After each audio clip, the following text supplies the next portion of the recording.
benze Thixo baphumle ngonaphakade ubakhanyisele ngokhanyiso olungacimiyo.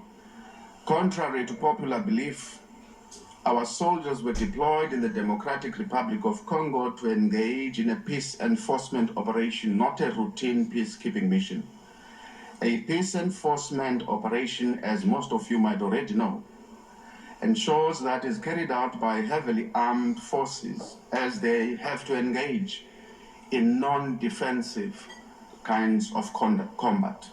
How they were not properly resourced for this is absolutely beyond us. In fact, it's a dereliction of duty on the part of those who decided the mission. Facing a well-armed M23 rebels supported by the Rwandan Special Forces, our soldiers were not humiliated. They fought gallantly despite being outnumbered, outgunned, and under-resourced. However, due to dwindling ammunition and relentless attacks, they were forced to surrender and are now being held captive under very inhuman conditions. There were times during this process when they were told when to perform their ablutions, what time and why and where, which was an attempt to try and humiliate them. This, of course, in these dire circumstances, our troops are forced to ration their provisions. For an example, what they call as red packs, originally designed to provide a single meal, complete meal, are now being stretched over 2 days.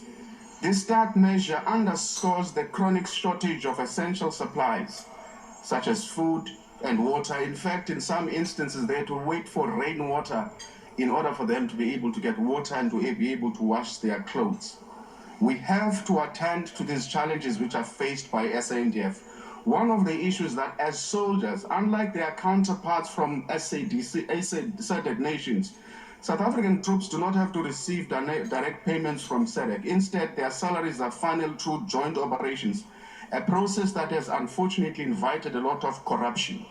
When an emergency hits at home, they have to pay for their own repatriation at times to attend funerals of relatives, while the opposite is true for other people who are deployed in the mission. So indeed, there needs to be a thorough investigation of how these missions are conducted, and how and whether we are going to properly resource them. To our soldiers, we must accept, I quote Martin Luther King Jr., we must accept finite disappointment, but never lose infinite hope, no matter how difficult the circumstances might be at times. Bring our soldiers back home right now. Your time has expired.